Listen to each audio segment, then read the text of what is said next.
네. 자, 그러면 박병창 이사님 얼른 모시겠습니다. 어서 오십시오. 예, 안녕하십니까. 네, 반갑습니다. 자, 주말에 뭐 큰 뉴스가 이렇게 터지면서 그러니까 뭐 말이에요. 지난주 또 정리는 하고 넘어가야 되겠죠? 예, 네. 별로 안 좋았어요. 미국. 예, 지난 한 주 동안은 뭐 전 세계 다 안 좋았습니다. 네. 미국 3대 지수는 1.6%, 1.4%, 1.4% 정도 하락 조정을 보였고요. 그동안 이제 많이 올라왔습니다. 많이 올라오면서 이거 좀 과도하지 않았냐 이런 예. 얘기가 계속 있는 상태였고요. 그런 가운데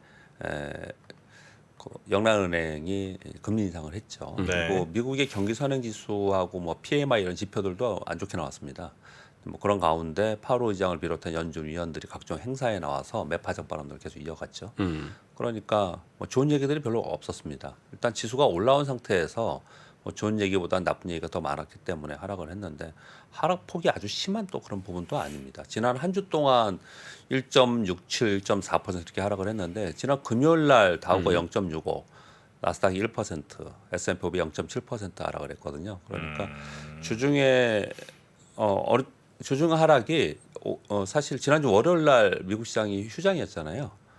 그래서 4일 연속 하락한 겁니다. 네. 다우가 5일 연속 하락했거든요. 그러니까 나스닥과 S&P 500은 목요일 하루 상승하고 그냥 계속 하락을 한 거예요. 근데 하락폭을 보시면 5일 연속 하락한 거에 비해 보면은 1.6%, 1.4%라는 얘기는 그 조금씩 계속 내려왔다는 얘기예요. 네네. 그렇게 정도 보시면 될 것 같고요. 그리고 뭐 AI 관련주나 테슬라 등 일부 시총 상위 종목들의 과매수 얘기를 뭐 끊임없이 여러분들이 지난 한 주 동안 계속 들었습니다. 사실 네. 2주 동안 듣고 있습니다. 네, 그런 가운데 차익 실현이 좀 나오고 심리적으로 위축이 되면서 지난 한 주 동안 한 1% 정도 하락을 했습니다. 우리 시장은 코스피가 2% 하락을 했고요. 나스닥은 1.48%, 코스닥은 1.48% 하락을 했습니다. 이건 주간이고요. 지난주 금요일 날 코스피는 0.9% 하락해서 2,570포인트. 코스닥은 마이너스 0.18%로 814포인트입니다. 지난 한 주 동안 수급을 보면 외국인들이 1조 1,300억 매수했습니다. 1조 이상 순 매도한 건 오랜만에 보는 겁니다. 그래서 외국인들이 쭉 시장을 사면서 2,650포인트까지 끌어올렸었는데 지난 한 주 동안 매도를 하면서 전체 시장이 내려갔다고 보시면 될 것 같고요. 그리고 이제 국내 기관도 같이 팔았습니다. 연기금이 좀 많이 판다는 얘기를 제가 지난 2주 동안 계속 했는데 지난주 후반에 좀 사긴 했습니다. 그렇지만 지난 한 주에도 2,600억 정도 순 매도를 했고요. 그러니 연기금의 패시브 자금이나 아니면 또 외국인들의 매도 뭐 이런 자금들이 있으니 코스피가 2% 이상 하락하는 그런 외국인이 모습을 매도로 전환한 게 상당히 좀 네. 의미가 있어 보이는. 네, 그렇습니다. 외국인들이 우리나라 환율이 1,334원, 35원 이렇게 갈 때도 오히려 환율이 올라갈 때도 외국인들은 매수를 하면서 삼성전자를 네. 사면서 지수를 끌어올렸었거든요. 근데 지금 1,300원 위로 다시 올라서긴 했지만 1,300원 아래로 떨어지는 동안에 외국인들은 양방의 차익 실현을 좀 하면서 그러니까 그러면서 외국인들이 이제 매도로 전환했습니다. 환율이 그래서 더 많이 떨어져 버렸던 예. 올라 버렸던 거죠. 이제 1,200원대에 있다가 다시 1,300원으로 올렸었습니다. 그러니까요. 외국인들이 또 다시 팔면서요. 그러다 보니까 이제 외국인들이 매수하는 게 이제 끝나지 않았냐 이런 이제 염려 또는 이제 분석들이 요즘에 나오고 있는 그런 상황인 걸로 보여집니다. 근데 외국인들 전체적으로 밑에서는 샀고요. 위로 올라오면서 차익 실현을 했고 그다음 좀 내려오는 상황 속에서는 막 큰 움직임이 없습니다. 그래서 외국인들이 기조적으로 시장을 사거나 파는 것은 좀 아니지 않겠냐 그렇게 정도 이해하시면 될 것 같습니다. 지난주 수출 지표가 나왔는데 수출 지표에서 양호하게 나왔던 자동차 부품, 조선이 상대적으로 강하게 보였고요. 그리고 AI 헬스케어 테마가 좀 강세를 보이는 특징을 보였고 전체적으로는 시장이 약세했고 종목별 차별화가 나타났다라고 보시면 될 것 같습니다. 이번 주에도 8호장 연설이 있습니다. 22 포럼에 있는 건데요. 28일 날, 29일 날 양일에 걸쳐서 있고요. 이번 주 가장 중요하게 생각하는 부분은 매크로 지표에서는 30일 날 발표될 미국의 5월 PC 물가지수 요거 가장 중요하게 생각하는 네. 거고요. 그리고 섹터로 볼 때는 마이크론 테크놀로지 실적 발표입니다. 우리나라 지금 삼성전자, SK 하이닉스가 쭉 올라왔다가 요즘에 주춤주춤한 게 벌써 한 2주쯤 됐죠. 그래서 마이크론 테크놀로지 실적 발표를 하면서 또 한번 움직일 수 있습니다. 그런데 위든 아래든 움직일 수 있기 때문에 이거 중요하게 생각하시면 될 것 같습니다. 네. 그 외에 뭐 아주 뭐 큰 이벤트는 좀 없습니다. 이 두 가지 체크하시면 될 것 같고요. 그런 가운데 주 중에 뭐 러시아발 지정학적 위험 얘기가 계속 나오고 있는 그런 상황이에요. 그 내용에 대해서 먼저 잠깐 언급을 드리면 아까 자세히 설명을 뭐 하셨지 않습니까? 그런데 이제 시장에서 바라보는 관점에서는 딱 이렇게 보는 것 같습니다. 이 바그너 사태의 후폭풍 우려도 있고 기대도 있는데 우려는 어떤 부분이냐?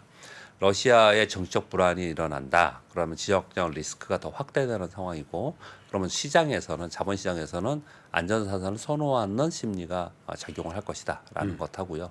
또 하나는 유가 공급망에 대한 차질 우려가 있습니다. 그래서 이 원유를 좀 이제 수요가 늘어날 가능성이 있다라는 거예요. 그래서 단기적으로 유가가 좀 올라오면 좀 걱정스럽다. 이런 얘기를 좀 두 가지 네. 걱정의 목소리가 있고요.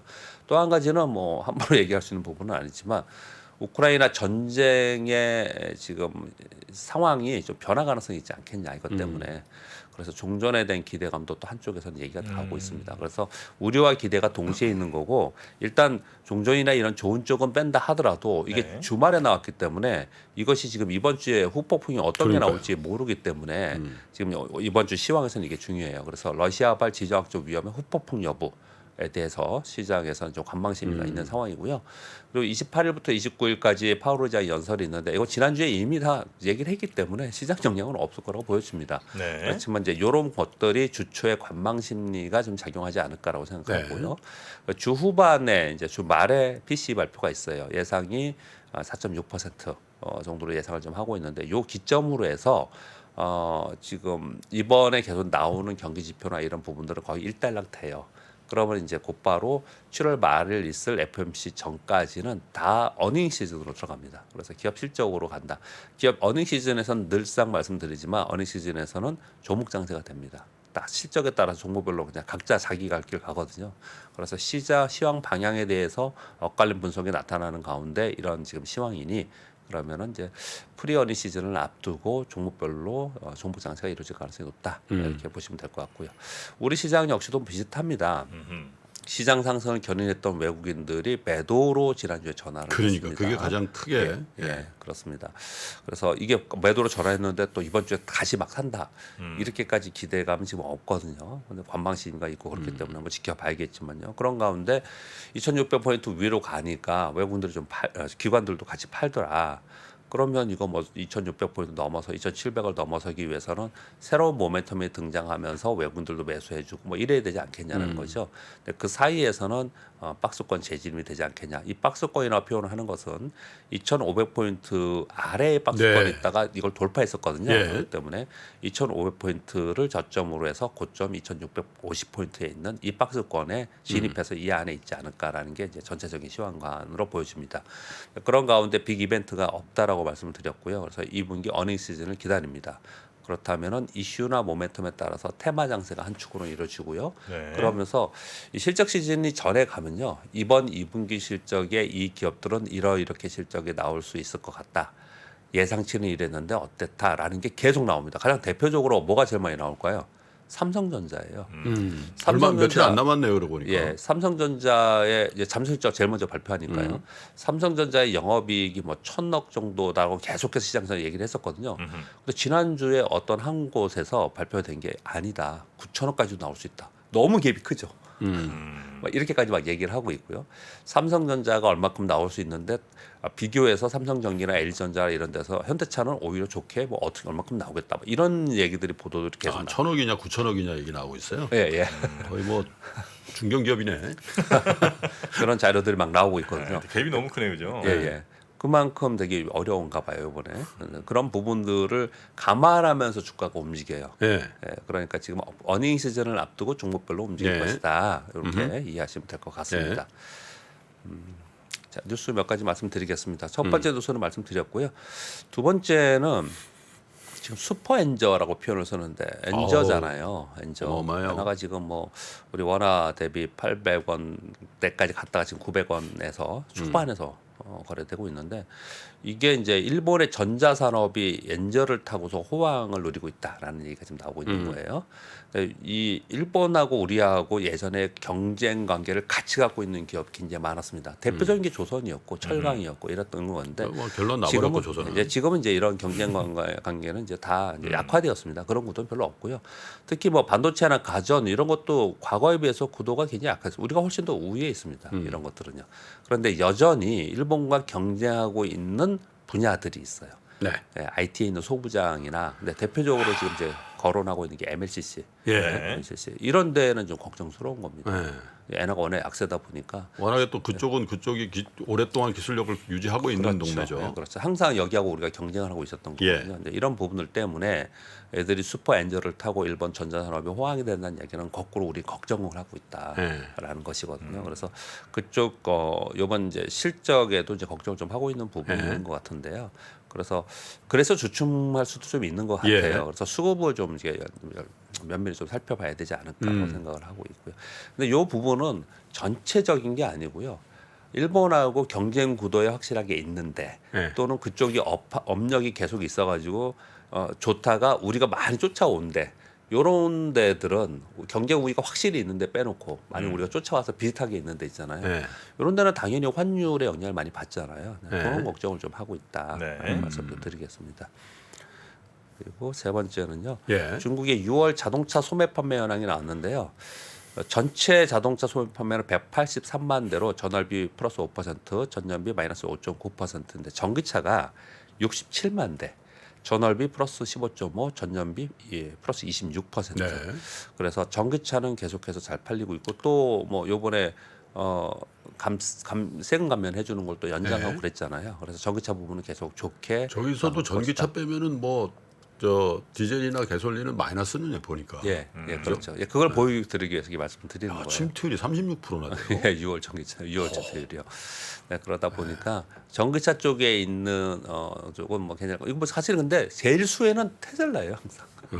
이제 항상 테슬라고 테슬라가 어떻게 움직였을 때 우리에 있는 기업들이 또 같이 움직이는 예. 뭐 배터리 이렇게 좀 연쇄적으로 움직이는 특징을 보이고 직접적으로 중국에 이렇게 좋아지는 모습 때문에 우리가 직접적으로 좋아지는 부분은 지금 이제 사실은 없는 거고요.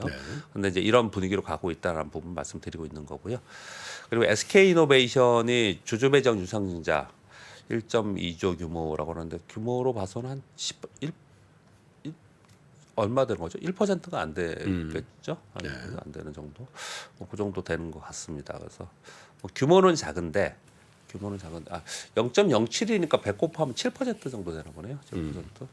그래서 규모는 작지만 이제 지금 SK그룹에서 최근에 이렇게 계속 재무 조달을 계속 하고 있잖아요. 이런 부분들 때문에 주가가 못 가는 게 좀 있었어요. 여러분 그런 생각 안 드셨어요? LG에너솔루션 역사상 신고가 근처까지 갔었잖아요. 네. 삼성 SDI가 모고닥 가다가 나중에 이제 IR도 나오고 뭐 여러 가지 뉴스가 나오면서 많이 쫓아왔어요. 네. 삼성 SDI를 더 좋게 보는 투자자도 있고 LG엔솔 좋게 보는 투자자도 있고 단연 뭐 독주는 LG에너솔루션이고. 네. 그런데 우리는 세 군데잖아요. SK온이 있잖아요. 네. 근데 그 비상장이니까 SK이노베이션 갖고 있는 분들 굉장히 많거든요. 근데 얘는 못 가요. 얘는 못 가. 맨날 하단에 있었거든요. 네. 그래서 요번에 이런 재무 조달이 잘 끝나고 나면 향후에 뭐 기대감이 크다. 그리고 미국에서도 지난주에 이제 좋은 뉴스 나오고 그랬잖아요. 이런 부분이 좀 있긴 한데 계속해서 이 재무 조달에 관한 노이즈들이 시장에 좀 있어요. 그래서 이런 부분들이 어떻게 진짜 회사가 극복하고 넘어가서 장기적으로 플랜을 가져가는지를 이쪽 보시는 분들은 굉장히 중요한 뉴스입니다. 그렇게 말씀드리겠고요. 네. 그리고 이 뉴스도 굉장히 많았는데요. 인텔이 그 기업 설명을 하면서 내년에 삼성 파운드를 넘어서 매출 2위를 우리가 하겠다라는 선언을 했어요.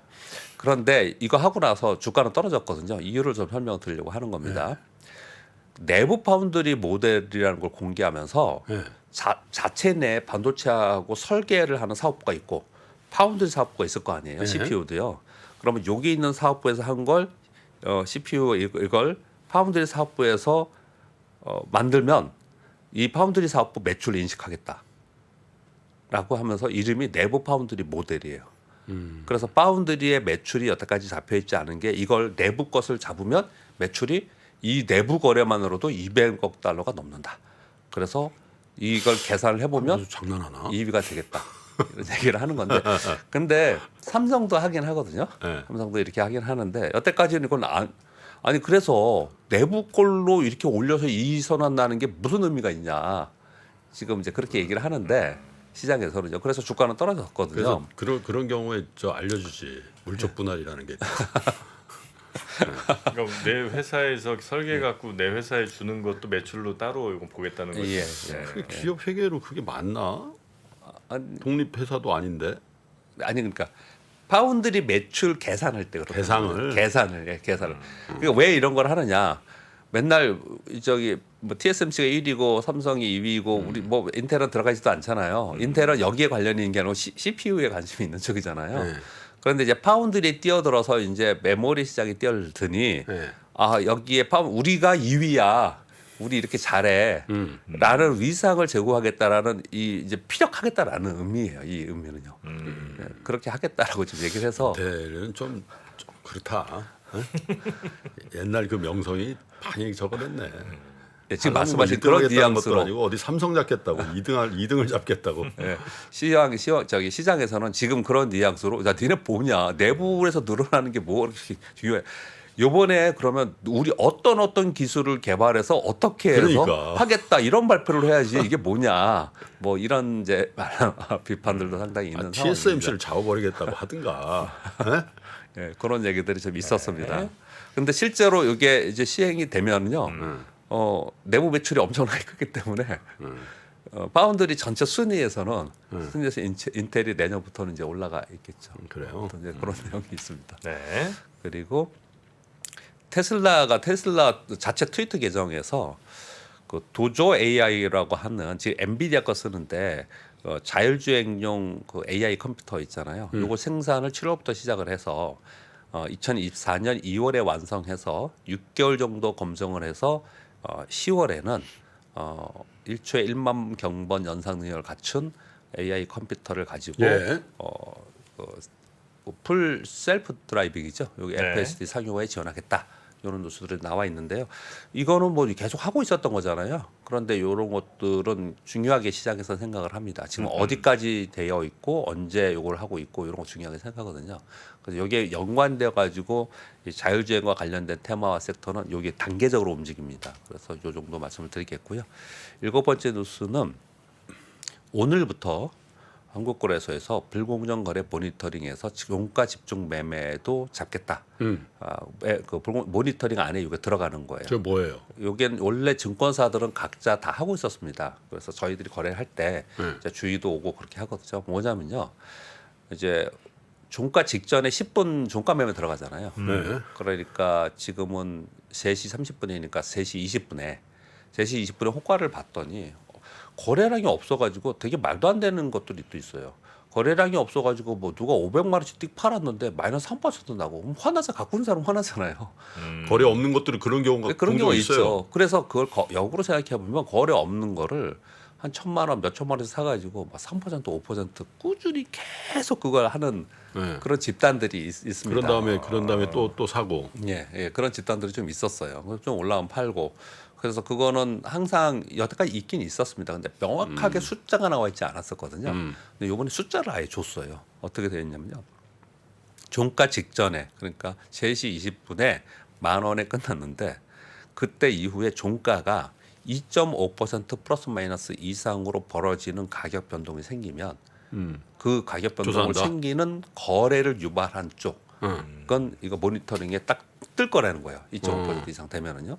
근데 또 여기서 문제가 되는 건 뭐냐면 체결 관여율이 50% 이상이라는 거예요. 이 얘기는 뭐냐면은 마지막에 보면 우리 종가의 체결 수량은 나오잖아요. 거기에 만주가 하나 있었는데 내가 5,000주 이상 사가지고 종가를 2.5% 이상 올렸어. 뭐 이런 것들 얘기를 하는 종가 거예요. 만들었다고 표현하죠. 예, 종가 만들었다 표현을 하는 거예요. 그리고 수량은 1,000주 이상 앤드 금액은 5천만 원 이상이에요. 근데 이거 보면은 처음에 시행할 때 그러면은 어떻게 하라는 거야? 5천만 원 이상 주식을 사지 말라는 거야, 종가에서는? 뭐 이런 생각하실 수 있잖아요. 뭐 사는 경우 많죠. 삼성전자는 사야 이만큼 되잖아요. 고가의 종목들은 이렇게 될 수 있지 않습니까? 그러니 신경 써야 되는 부분은 제가 보기에는 금액보다는 체결 관여율이 내가 전체가 뭐 10,000불이 안 되는데 내가 9,000줄 사. 뭐 이런 것들은 뜰 가능성이 상당히 그래서 있다라는 저는 거예요. 지난번에도 몇 번 말씀드렸는데 저는 저 개인적으로 이제 뭐 그 예전에 그 보시던 부장님이 항상 저한테 말씀 주신 게 야 종가 부근에서 거래하지 마. 왜냐하면 이제 그 아니 본인은 그런 의지를 가지고 예. 매매한 건 아닌데 그게 이제 종가를 만들 수도 있고 그러면 예. 괜히 감사받고 그러잖아요. 그래서 네. 그래서 그 말씀이 아직도 제 그거에 있어서 저는 3시 넘어서는 아예 거래 자체를 안 하는 습성이 있거든요. 그러니까 저희는 이걸 거래를 하면은 이게 하다 보면은 잊어버리고 이렇게 될 때가 있을 수도 있잖아요. 뭐 한 달에 한 번이라도. 그러면은 우리 그 컴플에서 다음 날 요런 게 있다라고 화면에 노란색으로 딱 떠요. 주의하십시오. 그러니까 이거 지금 무슨 얘기냐면 여러분들도 이게 되면 우리는 직원들이 여태까지 이런 게 있었는데 이제 모두에게 이게 적용을 한다는 거고요. 그리고 이게 적용이 됐다고 해서 바로 무슨 뭐 징계를 받고 뭐 이런 건 아니고요. 서면으로 통보가 갈 거고 이거 조심해야 됩니다. 이렇게 거래하는 거. 아 찝찝한 건 안 하는 게 좋죠. 네, 통보가 갈 거고 네. 그 다음에 뭐 주의 조치할 거고 뭐 이렇게 될 거예요. 그래서 이런 내용들은 그러면 뭐 어떤 의미가 있겠습니까? 이제 거래량이 없는 종목에 변동폭이 굉장히 커지면서 막 종가 관리했던 종목들은 좀 없어질 가능성이 있는 거고요. 그리고 맨날 종가만 거래하는 집단들이 있거든요. 그런 집단들은 또 여기 맞춰고 하려고 또 많이 그리고 그러고 아침 동시효과에 마이너스 막 20%로 막 그거 하고 막 맞아요, 그러다가 맞아요. 빼고 그런 것도 네. 난 아침에 많아요. 그것도 네. 좀 문제예요. 왜냐하면 현혹시키는 것도 제가 그때 어떤 종목 이건 왜 맨날 그러죠 그런 얘기 했었잖아요. 아, 매일 그런 항상 종목 마이너스 있어요. 20 몇 퍼센트로 네. 뜨는 거야. 그럼 누군가 네. 허수 매도를 넣었다가 예, 맞습니다. 빼는 거 아니에요? 그런 반대도 행위도 있고요. 맨날 아침에 플러스 20% 상한가 막 오. 그렇다가 나중에 보면은 뭐 마이너스 시작하고 그러니까 그런 행위들도 사실은 뭐 호가 제출해서 자율적으로 뭐 한다지만 계속 어떤 계좌가 그렇게 해가지고 예. 그렇게 하는 거는 만약에 새로 진입한 사람은 오 막 이렇게 해서 당황해서 또 당황할 수 있죠. 그럴 수가 있잖아요. 예, 그런 처음 걸 보시는 계속해서 반복적으로 하는 거는 내가 볼 땐 그거는 좀 예. 제재해야 되는 거 아닌가 싶은데. 예. 근데 그 반복적으로 하는 경우에는 관여가 어떤 한 창구에서 계속 반복적으로 되는 경우에는 이제 거래소에서 통보가 옵니다. 근데 그런 가운데 있긴 있는데요. 근데 이렇게 구체적으로 이렇게 제시한 적은 여태까지 없었어요. 그런데 이것도 거래를 내시는 모든 분께 적용이 되는 거기 때문에 오늘부터 적용이 되기 때문에 이건 조심해야 되는 부분이 한편으로 있고 그리고 요것 때문에 주가가 만약 어떻게 움직이는지 이런 부분도 살펴볼 필요가 있겠죠. 여튼 네, 한국거래소의 불공정 거래 모니터링 좀 강화한다는 것까지 오늘 전해주셨고요. 네. 내일 아침도 부탁드리겠습니다. 고맙습니다. 감사합니다. 감사합니다.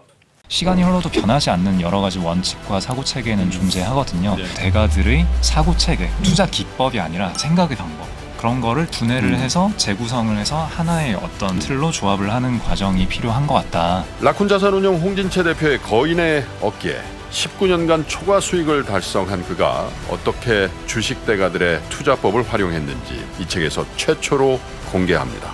대가들의 검증된 투자법을 여러분의 눈으로 직접 확인하시죠.